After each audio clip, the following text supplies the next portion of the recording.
All right, guys. So what we'll be covering tonight, basically, we're going back and answering a whole heap of frequently asked questions that we get in. Okay, especially the new guys that are jumping on board. We're getting these questions coming up, but we're also a lot of the guys that are on the program for a while, that these are coming in as well. Okay, so we're answering all those plus answering all the questions that you submit during the call. All right, so let's get into it. If you have any questions, again, put them in the box, and I'll get to it at the end of what I'm talking about. All right. So frequently asked questions, guys.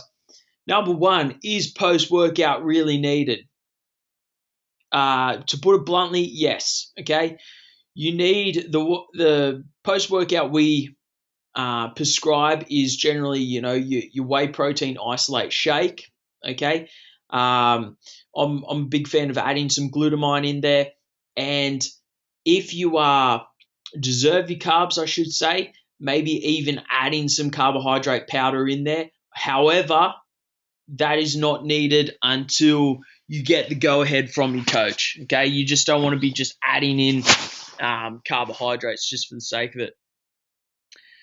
And then after your post workout shake, we want to be having a post workout meal. All right, about half hour, 40 minutes post workout, we're having an actual meal. Is consisted of a good serving of protein. We're having some carbohydrates with that, provided we're off the 14-day nutrition boot camp, and that's just really to replenish the body. And at that time, our body is craving nutrients. Okay, so we need to feed it and need to look after it. All right, next question: when is the best time to train in the day? Now, my favorite answer for this is the best time is whenever you're available to train in the day. Okay, if you've got a selection of morning, midday, afternoon, and you sort of which time do I train, I would sort of trial and error it. Okay, so train once in the morning, see how you feel, how your performance was. Train in the afternoon, compare those, or train in the evening. All right, and find out which what workout was the better workout. What workout you had the most energy, and you absolutely demolish the gym. Okay, and that will be your best time to drain. Okay. However, if you've only got one time slot, if you're super busy, just train when you can, guys. Okay. There's no special added benefits for training AM or PM. It's just whenever you can get to the gym, guys. Okay. How different should my nutrition be on rest days or non-training days? Now, as a fundamental, it shouldn't change. It should still include the one ingredient foods. Okay, the only thing that should change is that we're limiting our carbohydrates. Okay, because we don't really need them. If we're not training, there's no need for excessive amounts of carbohydrates. Okay, you can, eat a little less if on your non-training days. Okay, so you just eat until when you're full. We're not sort of force feeding food. We should never actually be force feeding ourselves, okay, to get the meals. It's counterproductive to hormone function and digestive health. So basically that's the only thing that really should change. Your calories should go down a little bit. All right. Your carbohydrates should go down. You could even almost have none. All right. And fats and proteins is the main macronutrient source that you should get during that day. Another question: how lean should I be before I start bulking? This is a term that we get all the time. Like, I want to bulk and then want to shred for summer, or want this, and I'm going through a bulking phase now. We've said it a few times before, guys. We're not big on bulking and cutting phase. Okay, that's usually for people that don't know what they're doing. They think that you have to eat and put on just weight to build muscle. It's not really true.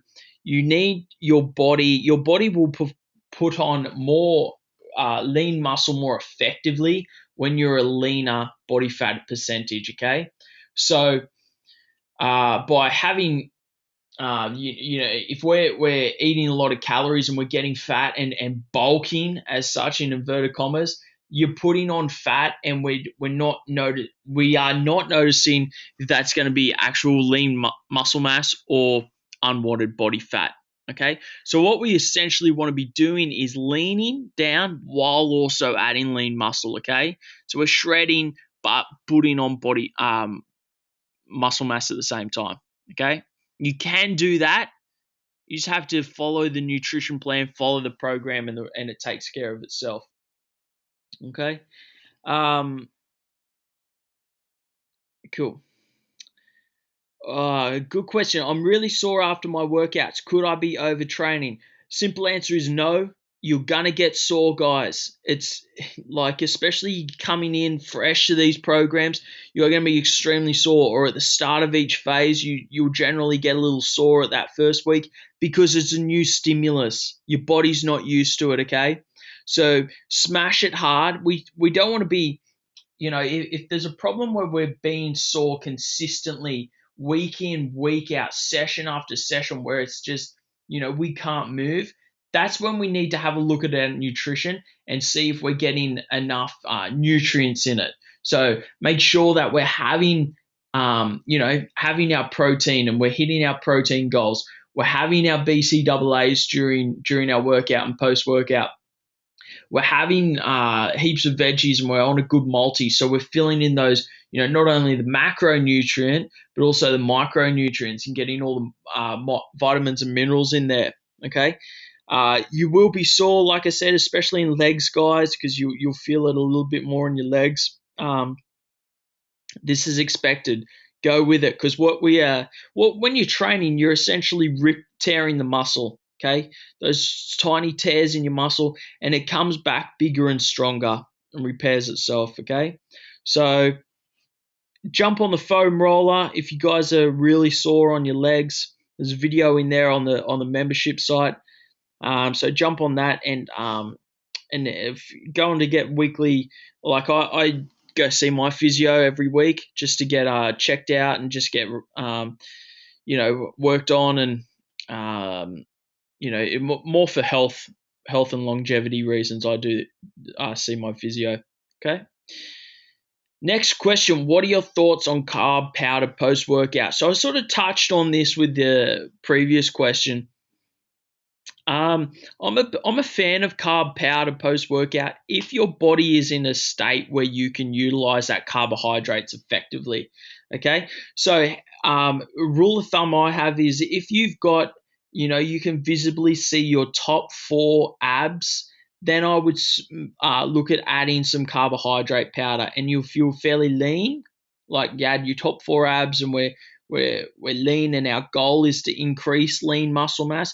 That's when I'd look at adding carb powder.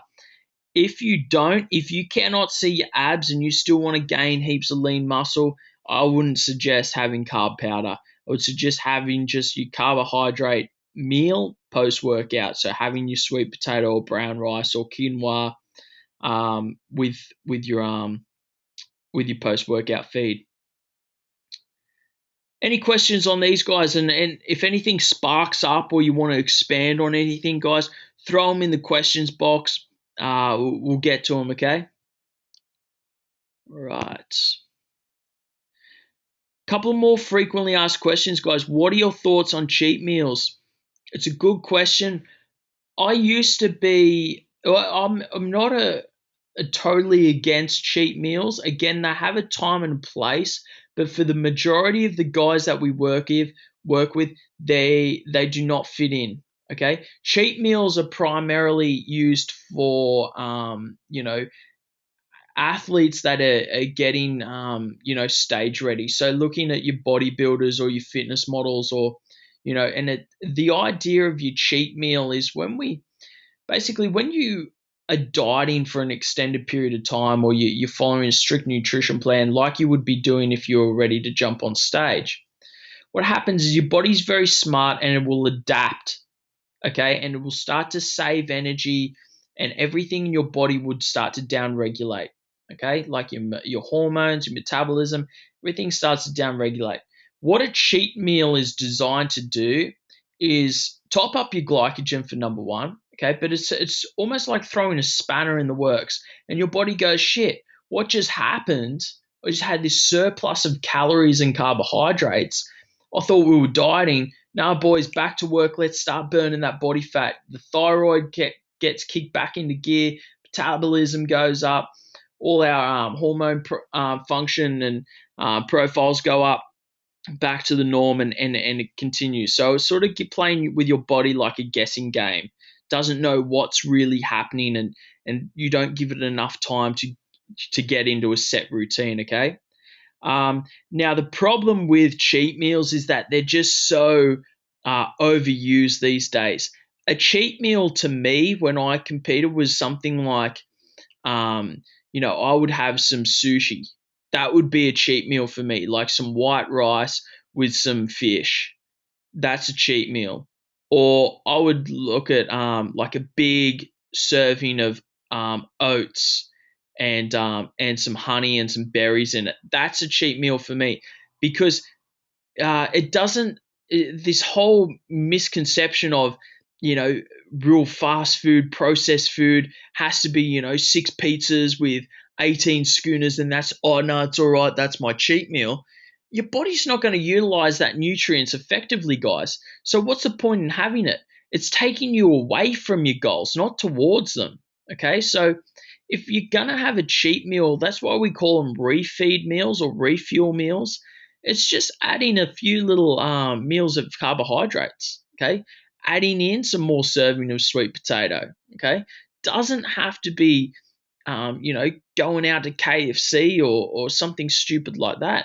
Could be simply, having some ravioli at home. That's a lot of, the calorie surplus is that. We're getting a lot of carbohydrates. We're getting some good proteins as well. That will do the job of a cheat meal. Okay. We want to limit all the saturated and processed shit out of that. Okay. You'll feel a lot better the next day and it will do its job. Okay. A lot of people I see overcook these cheat meals anyway. So, to cut it short, no, we don't recommend them for 95% of our clients, but the other ones that do, it's more for competition prep. Okay, but even in saying that, we always go with mainly a cleaner refuel meal. Cool. Next question. If I can't maintain the tempo on my last couple of reps, sorry, should I stop before I lose the tempo on the lift? If I can't maintain the tempo on my last couple of reps, should I stop before I lose the tempo on the lift? Okay. Basically, the tempo is there to guide you guys so we're not rushing the reps. Okay. Now, is that to say that your set stops as soon as your 4010 becomes a 3010? No, you keep going, guys, until you complete the set, complete your necessary reps. But we want to empty the tank. Okay, you're going to perform the lifts a little faster when you're fatigued. Okay, that's just rule of thumb. That's what happens. But the tempo is there as a guide to keep you strict form. Okay, and just to ensure that we're in that range of 40 to 70 seconds of hypertrophy. Because anything less and we're more following a strength protocol, anything more is more endurance. So 40 to 70 seconds time under tension on the muscle is what we want. Okay? And following the programs, unless we're in an intensification phase, a strength phase, that will all do that. Should I have carbs post sprint training or even carbs, post interval training, high intensity interval training, whatever you guys are, if you decide to do sprinting like we suggest, or you can push prowler. Yes, I'm a bit like if you're having carbs with your meals, yes. If you're having them in a shake, no, I would not suggest that. But in your next meal post sprint training, definitely with your protein and veg.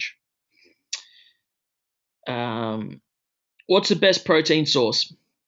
In my opinion, there's no one, that one's better than the other. I'm a big fan of different an abundance of protein, different protein sources. Okay, the reason why is we're getting a different amino acid profile from different proteins. Okay, so the more the more abundant of amino acids that we're getting, and the difference between them, we're better off. We're getting better. We're getting better results in a sense from that. Okay. What's the best protein source? In terms of digestion, I would say your white meats. Okay, so things like your fish and your chicken. Okay, so I would just generally put them before working out and then post workout, because you're digesting that protein a lot more effectively. Um, Eggs, anything. I would just mix up your proteins. Okay, so the one thing I'm not a fan of is having the same protein source day in, day out, meal in, meal out. Okay, so I'm a big fan of having four different amino acid profiles, or four different protein sources. So that would mean maybe your red meat, some chicken, some fish, and some eggs, and then a whey protein shake. There's five. Okay, there's five different protein sources. Cool. I just got a question here from Simon. Is there an optimal time to have that last meal before sleep? Work in a mining camp, have to work out late, but still start early. Good question, bud. There's not.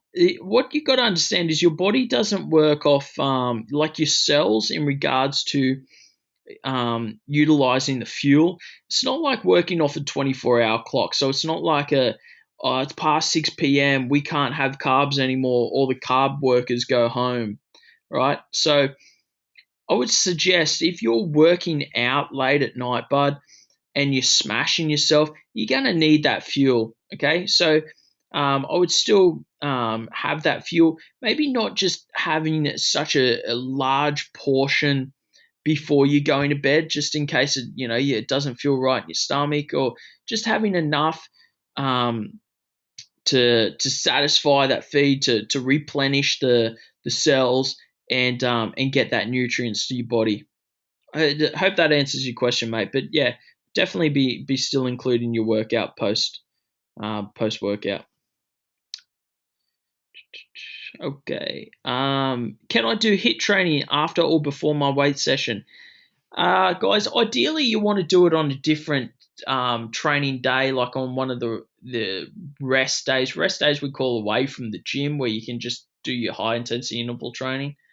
If you have to do it, pair it with your training. I would suggest doing it after your weights. Okay, never before, because it's going to take away energy from your lifting session. Okay, so as a rule of thumb, HIIT training on the off days you're not at the gym. However, if you have to do it at the gym, I would suggest after the training session. Okay. All right. Should I invest in testosterone booster supplements for better gains? Simple answer is no. The thing you guys have got to understand with anything, test boosters or fat loss pills, potions, whatever you want to call them. The thing is, it's artificially stimulating a hormone. Okay, so when you artificially stimulate a hormone, and then you go off it, all of a sudden you're not stimulating it. Your natural production before this, your natural production while you're artificially stimulating your hormones will shut down. So if I'm having a test booster, my natural testosterone will start to slow down, okay, and down regulate. So when I come off this this test booster, my natural levels are still low, and it will take quite a while for them to build back up. Okay. And that's where guys are like, they get off these boosters and they're like, oh, I'm losing my gains. It's because you got no free format testosterone flowing through you, and you're losing your gains. So you go back to this supplement and you're hooked on it. And that's how they get you with the marketing, guys. So just be careful with that. Same with fat loss. If you're stimulating your thyroid, okay, through higher metabolism with these artificial fat burners, once you get off them, your metabolism will be down regulate because it's not being artificially stimulated anymore. Okay, and some people have that bounce back. Okay, so I would suggest no to anything sort of artificial in regards to test boosters and fat loss pills and all that sort of stuff. Cool. Can a set go for too long following tempo? Like I said a little bit before, guys. Ideally anything over 70 seconds, and we're jumping into that endurance sort of protocol, I would say, in training. However, in our training programs, apart from the drop sets, which are a little different, where we're just depleting the muscle by having a substantial weight, performing them, and then dropping the weight down, no set is going to go long enough to be a worry in that sense. Okay, so but definitely a set can go for too long. If you pick up, if you're can comfortably bench press 100 kilos for 8 reps, and you only rack 5 kilos on each side, and you're just repping out for as long as you can, that set's too long. It's not stimulate enough stimulus on your chest to warrant any results. But if you're following the program, guys, you'll be fine, quite fine. Awesome. All right, guys, that's a frequently asked questions. We got any questions that popped up during that, guys? Just anything that sparked interest, anything that you're struggling with in your own training, or having some wins, or you're not quite sure on.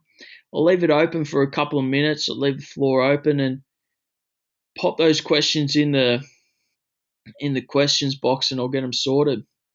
And likewise, guys, if you're reading this, if you're watching this on the replay, guys, just and you have questions, just flick them through on the Facebook page, pop them in, and we'll get those sorted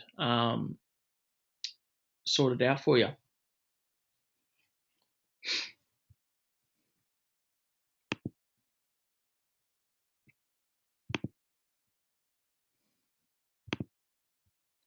One another question that I get, I'll just answer this one, is can we use, like, if they're doing deadlifts or any back work or anything where we've got to grip a bar or dumbbells and their forearms start to fail, I would suggest using either some chalk, guys, or to get a good grip on those on the bar, or some figure 8 straps.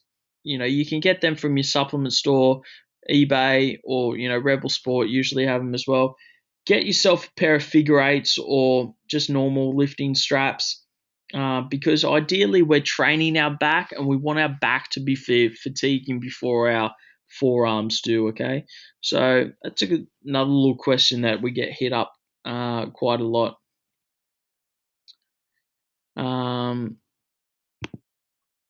If there's no more questions, guys, might just leave it at that then. Again, if something pops up once you finish this webinar, just chuck it in the Facebook page and we'll get to it. And otherwise, have an awesome week. Keep training hard, and we'll chat to you in the group, guys. Talk to you soon. Bye.